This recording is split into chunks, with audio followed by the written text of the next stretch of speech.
So last week, a friend of mine had tipped me off that there was controversy in Japan that the Olympics may not take place, and as I dig more into it, saw where they were looking at kicking it as far as 2032 out.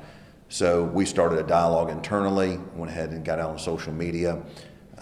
Yesterday, I saw where the Japan Times is reporting that 70% of the citizens of Japan are not in favor of having the Olympics. So we went ahead and we fired off a letter that we had been sitting on for about 3 days to the chairman of the IOC in order to express our interest in hosting the Olympics here in Florida. I know you just did it, but you haven't heard it back. No, but here's what I know. We're about to see the here's what I know. 2 weeks from now, we're going to have the Super Bowl take place in Tampa. This will be the 17th Super Bowl in the history of the state of Florida. It's going to be operating at about 30% capacity. Our sporting events have definitely become mass media televised events. They always have, but now more so than ever. I see this as the same way the Olympics is going to be playing out no matter where the venue is.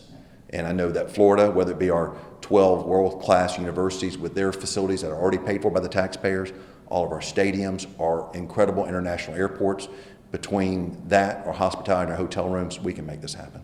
You know, the one concern I've seen people mention already is that this would be a potentially a big cost. Sure. For the Olympics here. Can Florida afford it right now, given that we've had such a hit to our economy? Sure. So that's kind of also the reason why we're so passionate about it. The hospitality tourism industry here generates primarily the revenue for the state. 75% of our sales tax in the state, our revenues in the state, is sales tax generated.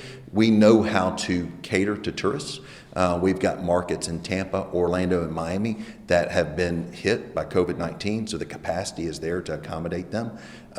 When you mix that with the new COVID Olympics that's going to take place, the amount of travelers, the amount of support that has to go along with it is going to diminish also. The Super Bowl is operating at 30%. I'm assuming the Olympics will be operating the same way. Yeah, you sound pretty optimistic that Florida has a chance. I know what our state has. Our state has resources that are second to none. Every single year, the Daytona 500 takes place in the state of Florida. It's the Super Bowl of motorsports. Again, 17 Super Bowls that have happened in the state of Florida. The bowl games that happen every single year. So we know logistics, we know hotel rooms, we know feeding, we know transportation. So you put those together, and again, with facilities that are being underutilized at our state universities all over, I think we've got a real shot at being a legitimate. If nothing else, give us a chance to have a diploma on the wall that says, you know what, Florida is Olympic certified.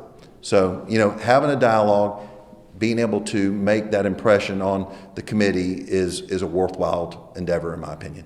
And you're describing this as a potential opportunity, but at the same time, when we go down the road, look at the summer, maybe you've got a lot of Floridians, most Floridians who've been vaccinated at that point in time, but not so much when you look at other countries and then bringing in people from all over the world. But how do you see that? Well, for starters, summers last in Florida a heck of a lot longer than they do in Japan. So the period of time that we would have to work in Florida, I think, are much more flexible. In addition to that, there's nothing saying in any of the requests that we made that the Olympics emphatically has to take place in 2021. It could be a little bit later. Again, the markets and venues in Florida that I think are most attractive to host this are warmer destinations anyway. We're not asking to hold the Olympics in Tallahassee. We're asking to consider Tampa, Orlando, or Miami.